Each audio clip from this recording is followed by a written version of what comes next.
Hello everyone and welcome back. Now in this lecture we are going to use our knowledge of dynamic mode decomposition and many of its variants that we've been working on to this point, and we are going to expand it into both more theoretical mathematical territory and more applied or computational mathematical territory. And the way that we're going to do this is by integrating these previous methods with what's called the Koopman operator. Now, the Koopman operator is actually a very old object in dynamical systems. It goes back to B.O. Koopman's work in the 1930s. But recently, it's had a massive resurgence, in part because of some extremely impressive work by Igor Mezek and many others as well that have sort of breathed new life into the Koopman operator, in part because of its integration with computation, how we can approximate the action of the Koopman operator just using data from the underlying dynamical system.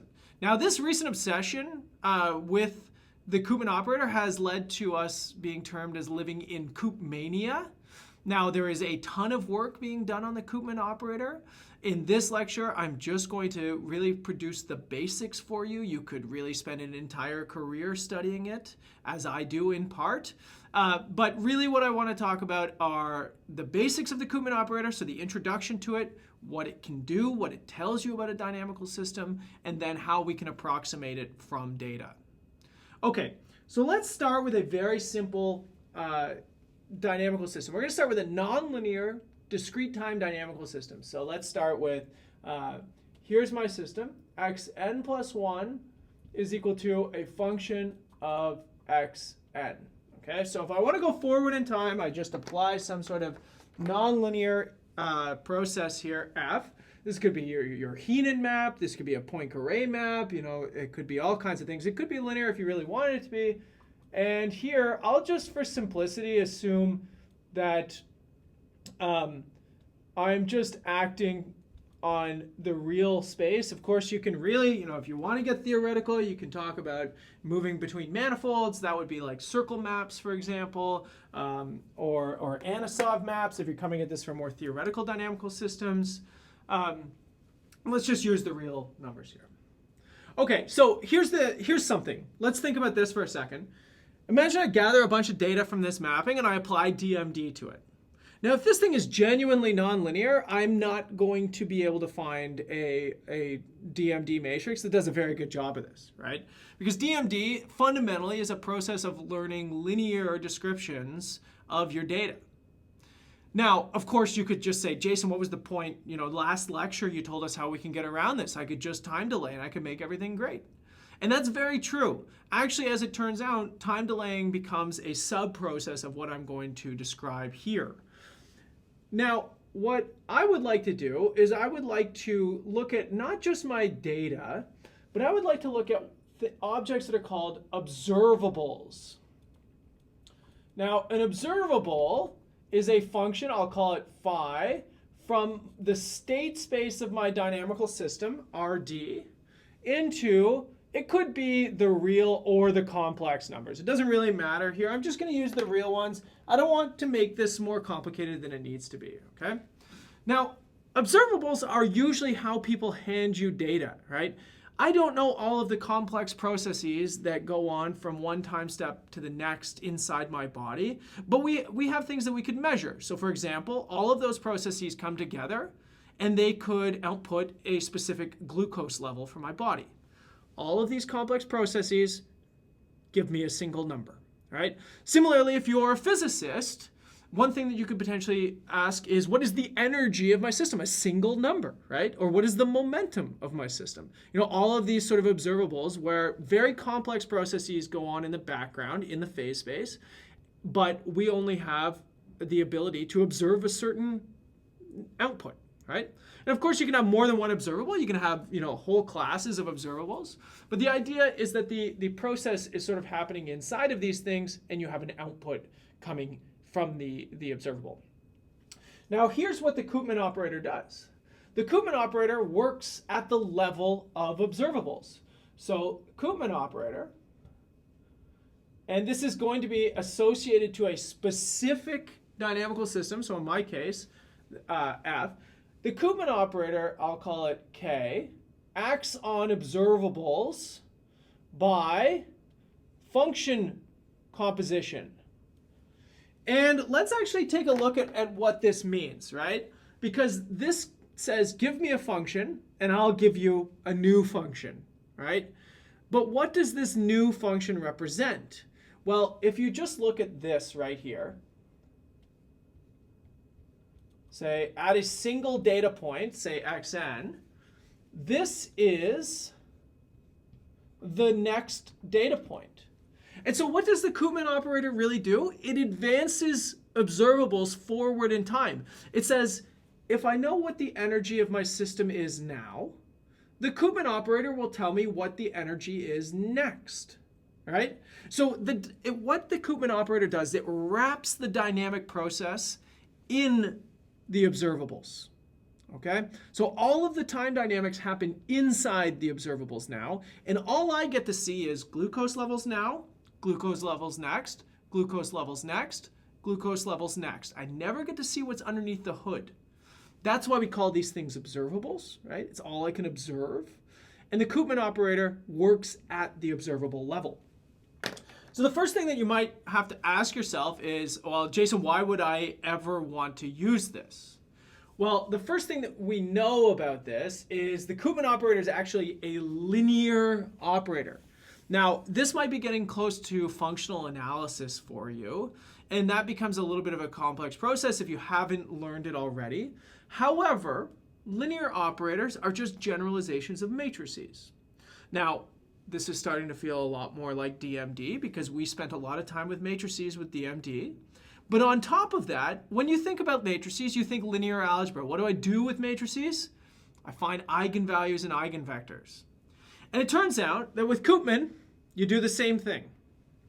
So what Koopman can do for you is it can actually, you can again look at eigenvalues and eigenvectors. So the only difference here is that I don't have eigenvectors, I have eigenfunctions, and I talk about eigenpairs. So really, I would be looking for solutions to this functional equation, right? This is just, AX is equal to, AV is equal to lambda V, but now I have a Koopman operator instead of A and a function instead of V. But what is this process actually? This is a very complicated relationship, right? This is actually phi of F is equal to lambda phi. Now think about what this says. It says that advancing, say, my energy, imagine that's an eigenfunction. Advancing energy forward in time is the same as just multiplying by a number. That is fantastic, right? So that would mean, if I can identify eigenpairs, eigenfunctions of Koopman, if I want to advance these things forward in time, I just need to multiply them by a number. So if I want to predict glucose levels for, far into the future, then I just have to do a multiplication. It becomes a linear process. That's the beauty of the Koopman operator. On top of that, the Koopman operator hides information about the original system. Okay? So let's take a look at what can happen here. If we have, say, a 0 of a eigenfunction here, right? So let's imagine that we have an eigenfunction and an eigenvalue pair. And let's look at the set of x for which phi is equal to 0. Okay? So I'm going to look at the 0 level set of this function. Then let's see what would happen. Knowing that this is an eigenpair, what does this tell me? Well, okay, at that x, right, then 0 would be lambda times phi of x, right? Because I'm assuming x belongs to the 0 level set, right? So the lambda doesn't matter. But also, because it's an eigenfunction, I get this. Okay, so let's get rid of the middle piece for a second and take a look at what happened here. This tells me that f of x also belongs to the 0 level set of the function phi. So what does that actually tell me? Let's put our dynamical systems hat for a second. That tells me that 0 level sets of eigenfunctions are invariant with respect to the dynamics. If I pick a point from a 0 level set of an eigenfunction, I stay in the 0 level set. That is not true of any other level sets. But this gives me a lot of interesting information, because think about things that are invariant with respect to the dynamics. Things like fixed points, limit cycles, stable and unstable manifolds. And so really what this tells you is that if you can find the Koopman operator, then you could hopefully, in theory at least, find its eigenfunctions. And if you can find its eigenfunctions, that tells you a whole lot about the dynamics of the dynamical system, because it tells you all these salient features that people like me spend all their time trying to prove exist, right? All I have to do is look at 0 level sets of a function, which again, in theory, should be simple. Okay, so let's do an example, okay? Let's actually work up a little bit from an example where we can actually compute most of the eigenfunctions of the Koopman operator. I'm going to give you a really, really simple two-dimensional map. So here, I'm going to use this notation, x1 and x2, and I'm going to say put the vector forward in time, so n plus 1, just because I want to have two components to my phase space. So d is equal to 2 here. And this thing is going to iterate forward in time by multiplying by some value, let's say lambda 1 times, and I'm using lambda here specifically because they're going to sort of relate to the eigenvalues of this Koopman operator. But they aren't eigenvalues yet, okay? So be careful. And then x2 minus x1 squared. Okay, so not the most complicated dynamical system you've ever seen in your entire life. This is at time n. That's what the n in the bottom corner is. Okay, nothing too fancy. It's almost linear. It's just got this little tiny quadratic term. It's got a fixed point at x equal to 0, x1, x2 equal to 0. So nothing too fancy. But it turns out that you can find a reduced representation of the Koopman operator, and you can actually identify some important Koopman eigenfunctions. Now, this example is manufactured. I know how to do it. In general, it's not going to work, okay? This is one of few examples that I can make work, and I'm only doing it for illustration, okay? Don't expect to do this on any other dynamical systems. But here's what I'm going to do. I'm going to introduce new observables. I'm going to introduce an observable. I'm going to call it y1, which is just going to be x1, okay? So whatever the state of x1 is, just give it to me. That's a real number. That's fine. That's an observable. Then I'm also going to do y2 as x2, right? So whatever the state of x2 is, just give it to me. But then I'm going to look at another observable that is the square of x1. So whatever x1 is doing, square it, give it to me. Okay? These are my three observables. Then here's what I want to do. With these observables, I can actually recast this nonlinear dynamical system as a linear dynamical system in the new variables y1, y2, and y3. This is not the Koopman operator yet, but it is now a linear representation of my dynamical system. Lambda 1, 0, 0, and then 0, lambda 2, minus lambda 2, 0, 0, lambda 1 squared, and then multiply by y1, y2, y3 at n. This is now, with the inflating of space here, I have identified a linear representation of my dynamical system. It's linear.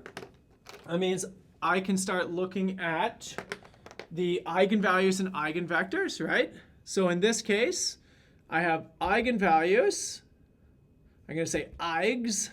It's a diagonal matrix, it's an upper triangular matrix. Eigenvalue at lambda 1, lambda 2, and lambda 1 squared, okay? Now, associated to these eigenvalues and eigenvectors, eigenvalues are the eigenvectors The first one is 1, 0, 0. The second one is 0, 1, 0. And then the third one here is going to be 0, lambda 2 over, let's just make sure I get this right, lambda 2 minus lambda 1 squared, and then 1.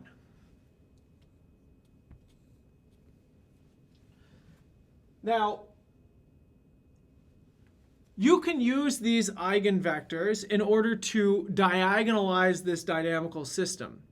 Now, what's interesting about dealing with the Koopman operator, it actually turns out that it's the left eigenvectors that become more interesting. So here I'm going to spell out for you what these left eigenvectors look like. So just bear with me. This will all make sense in a moment if you're getting confused. I'm going to call them W, and I'm going to denote them by their associated eigenvalue. Now remember, left eigenvectors are W transpose times A is equal to lambda times W transpose, right? So here, my left eigenvector is going to be, again, 1, 0, 0.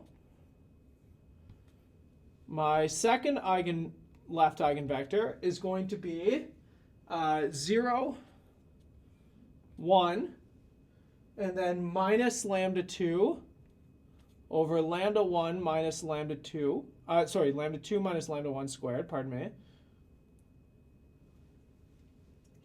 And then the last one is going to be the left eigenvector here is going to be 0, 0, 1. Now, I'm going to leave this as an exercise for you to think about. But it turns out that I can use these left eigenvectors to get the eigenfunctions of the Koopman operator. Now, how? I'm going to call it phi of lambda 1 of x, which is going to be the inner product. In this case, it's just a dot product. You know, if you don't like my notation, just use a dot product of the vector y and the left eigenvector, which it turns out that this thing is just going to be y1, which is just the function x1. Similarly, and we'll talk about what these mean in a moment, but I just want you to see where this process comes from, okay? Lambda 2. In this case, I'm going to get y2 minus, and then this number right here, lambda 2 over lambda 2 minus lambda 1 squared, y3, which is, so remember y2 was x2, so as a function of x's, right? And then minus lambda 2 over lambda 2 minus lambda 1 squared, x1 squared, nonlinear function. And then the last one here, lambda 1 squared of x, this is going to be y taken with the inner product of that third eigenfunction. In this case, it's just going to be y3, which is x1 squared. These turn out to be the Koopman eigenfunctions. In this case, you can pretty easily check that iterating forward in time underneath these things is going to satisfy this equation right here. If you don't want to think about it too hard, that's okay. It's just a left eigenvector computation. The right eigenvectors will change this around. Now, something I want you to be careful of right away, the Koopman operator acts on a space of functions, which is infinite dimensional. That means that there are infinitely many other eigenfunctions, but it turns out these are the only ones that are important, and they span an invariant subspace. Okay, they span a closed subspace. But let's take a look at this. Remember I said what's interesting here is the zero level sets. So, okay, what's the zero level set of the first eigenfunction? That's when x1 is equal to 0. It turns out that when x1 is equal to 0, you can see right here, x1 always stays 0 through this iteration process. So it's an invariant manifold. Okay? It's not really, it's not curved, but it is a manifold. Similarly, when this quadratic is equal to 0, right? So if we maybe sketch this out at the bottom, we have, say, like this. So we have x1 is equal to 0 right here, right? And then we've got this nice parabola. I'm not going to draw it to scale. The parabola here is x2 is equal to lambda 2 over lambda 2 minus lambda 1 squared, x1 squared. That thing right there is, again, an invariant manifold. I believe it is the unstable manifold of the origin at 0. And these two zero-level sets only intersect at a single point, which is the fixed point of the dynamical system. So there is a whole lot of information that can be garnered. In fact, this is all of the important information from the dynamical system. The stable and unstable manifolds of the origin are captured entirely by these eigenfunctions. There is nothing else interesting that happens on this dynamical system. Okay? That's worth taking a look at. In fact, the stability will be determined by what the values of lambda 1 and lambda 2 are, right? So that's why I didn't draw any sort of movement on these things. But again, everything is coming from the zero functions here. Okay, so the Koopman operator is powerful. It's useful. Hopefully you can see that. It contains important information about a dynamical system. And so how can I extract that information in order to better understand the data potentially that's given to me? And as you can see right here, if I could approximate the Koopman operator from data, I could approximate important information like invariant manifolds, right? I could find where fixed points are, even just from the data. I could find where stable manifolds are, just from the data. Because all I would need to do is approximate these eigenfunctions. So the question is, how do I do this? And the answer comes from what's called extended dynamic mode decomposition, EDMD. Okay, so dynamic mode decomposition right in the title, but it's extended. So how is it extended? It's extended in the following way. Here's what I'm going to do. I'm going to introduce a dictionary. And this dictionary is going to have a whole bunch of candidate observables for me, okay? So you can think about this as a basis expansion. And I'm going to denote them as, let's say, phi1, phi2, phi k. Okay, so up to some finite number k. These could be just polynomials up to a certain degree, as I'm going to do in my examples later. But they could be Fourier terms. They could be a mixture of all your favorite functions. It doesn't really matter. But then what you're going to do is, if you take the original DMD setting, right? So remember with DMD, I take data that looks like this. So if you go back to your original DMD setting, remember I have these two big, huge matrices. What I'm going to do now, instead of finding a linear relationship between these things, I'm going to find a linear relationship of these coordinate-wise, these dictionary elements. Okay, so here's what I want to do. I want to introduce a matrix that looks like this. I'm going to call it phi x.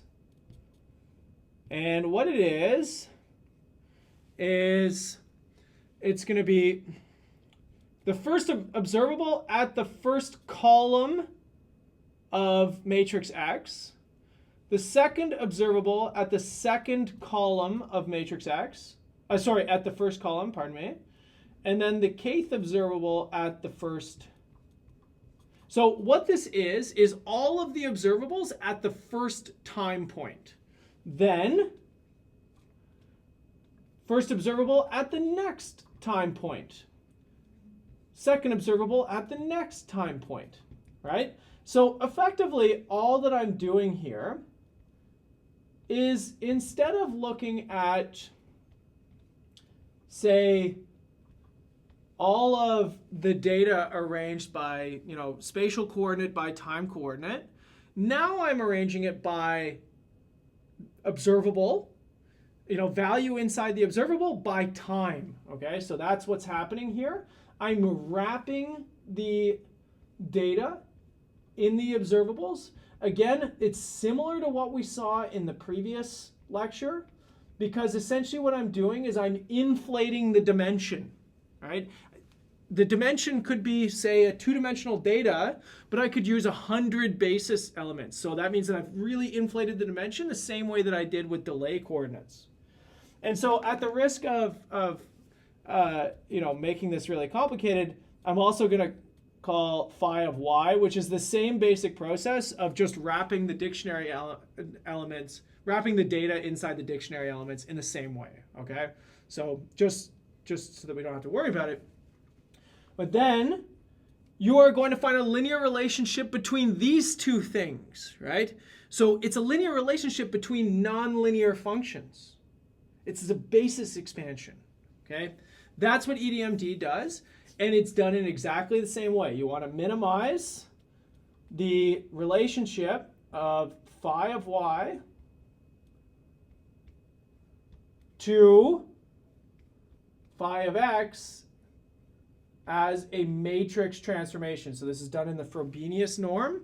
And of course, this is just standard DMD. This puts us back in the position where the DMD matrix here is going to be phi of y multiplied by the pseudo inverse of phi of x. Basically the same basic idea. The only difference is you wrapped up all of the data. But what turns out here is that A becomes an approximation of the Koopman operator. And that means that if you want to redo all of this just using your DMD matrix, you can find the eigenvalues. For example, they could be these. And you could find the left eigenfunctions in order to, the left eigenvectors in order to approximate the eigenfunctions of your Koopman operator. Okay, that's enough theory. Now let's actually look at a demonstration. And we're going to use that same analytic example that I used earlier in the lecture, and we're going to apply extended dynamic mode decomposition to it. So here's what I want to do. I'm going to take 10,000 data points randomly selected from the unit square, -1 to 1, and I am going to fix the values of lambda 1 and lambda 2. And I'm going to generate data just according to, whatever the previous value is, give me the next time slot. So a bunch of random points, move them one piece forward in time, and this will give you your big X and your big Y matrices that we use for DMD. Now, here I'm going to create a dictionary that is going to be all of the monomials in the x1 and x2 variables up to degree 2, okay? So this is going to be a 5-component dictionary, so capital K is equal to 5. That means that our DMD matrix is going to be a 5 by 5 matrix, okay? Because phi x and phi y as matrices have 5 rows each, and then they have 10,000 columns given by the number of time points. So let's actually do DMD on this, and now let's print out what our DMD eigenfunctions are here. Okay, so this is quite a lot of information. What I have written at the top is the eigenvalue, and then I have the associated approximate Koopman eigenfunction. Again, this comes from the left eigenvectors of that DMD matrix, and then taken with the inner product of the observables. In this case, the monomials from up to degree 2 in x1 and x2. Okay, so maybe we'll remind ourselves what were the values of lambda 1 and lambda 2 here. Lambda 1 was 1.5. Remember, there was an eigenfunction of the Koopman operator with just x1, and it had eigenvalue 1.5. So let's take a look at this again. Eigenvalue 1.5, we hit it exactly. In this case, we got minus x1, but these things they're eigenfunctions, right? So they can be multiplied by a constant, doesn't make a difference. But you can see that everybody else here is 0. So the eigenfunction is really, x1. Okay, here's one that maybe we didn't account for. So let's skip the middle two, and I'll explain them as we go. These are very, very interesting, but I want to jump ahead for a second. Here's 2.25. This is lambda 1 squared, and remember its eigenfunction was x1 squared. There it is. We hit that nail perfectly again. And then the last eigenvalue that we knew was lambda 2. In this case, it's equal to 0.5. And it had this relationship that had an x2 and an x1 squared in it. Remember, there's like a lambda 2 over lambda 2 minus lambda 1 squared. I'll leave that for you to check that this actually, hit it nicely. But of course, now we have the question we have to ask ourselves is, where did these eigenvalues come from? Now, the fact that they exist should not surprise you. Their values might be confusing, but remember, the DMD matrix was 5 by 5. That means it has 5 eigenvalues. We only identified 3. So the question is, what are the rest, right? What did these things represent? Now, before I explain, I just want to move on for a second. I want to increase the size of the dictionary because that's something I have control of. And let's take a look at the resulting eigenvalues and eigenfunctions again, okay? And then I'll explain. But I want to have a little bit of fun here. Okay, so I'm going to increase the size of the library or the dictionary, and it's going to include cubic terms now as well, okay? So you can see here's all my cubic terms being added. It's now capital K is equal to, or little k is equal to 9. So my DMD matrix, 9 by 9 matrix, going to have 9 eigenvalues, 9 eigenvectors, blah, blah, blah. Let's do the computations, and let's print out the Koopman eigenfunctions. Okay, so, here's 1.5 again, we got it. That was the one that we knew, and there it is at x1. But now here's an even weirder one, 1.06318, blah, blah, blah, blah, blah. Don't know what's going on there. 0.118, don't know what's going on there. 0.37, no. 0.28, no. But okay, here it is. There's 2.25, that's lambda 1 squared. We got it again. And here's 0.75 again. We saw that in the previous example. And then here's our 0.5. The question is, what are the rest, right? They've got to have meaning. Or is this just a junk method that keeps giving us stuff that we don't need and we kind of have to sift through it? Well, it turns out that the Koopman operator has a slightly undesirable property. And this is what makes working with the Koopman operators more difficult. So for example, if I have 2 eigenvalue and eigenfunction pairs for the Koopman operator, let's say lambda 1 and phi 1, and lambda 2 and phi 2. These are both eigenvalue, eigenfunction pairs of the Koopman operator for a general operation. Then let's take a look at this. Okay, let's ask ourselves, what is the Koopman operator applied to the product of these eigenfunctions? Right? If I take 2 functions, I multiply them together, I still get an observable, right? So, this could be energy times momentum. Maybe it's not physically meaningful or anything, but it's still an observable. It gives me a real number. It's a function on the phase space. So in this case, I get, because this thing is just a composition of operators, you could just distribute the Koopman operator into each one of these, right? Because it's just phi of f and phi 1 of f and phi 2 of f is just composition, so you can check that. And now these things are eigenfunctions, so I get lambda 1 phi 1 times lambda 2 phi 2. But if I rearrange this, I got lambda 1 times lambda 2 phi 1 phi 2. I started with phi 1 times phi 2. I ended with phi 1 times phi 2. And I can see that the multiplication of these eigenfunctions is now another eigenfunction, and its eigenvalue is multiplying the previous eigenvalues together. That's actually what we're seeing on here. And you can do this, for any pairs of eigenfunctions, and you can do this for any powers as well, as long as they belong to the right space. But let's take a look here. For example, what's 0.75? Well, that was the eigenvalue of 1.5 and then multiplied by the eigenvalue of 0.5. And in fact, you can very easily check that it's going to have the product of eigenvalues, eigenfunctions in here. So take a look. Remember, the 0.5 eigenfunction was 96152 x2.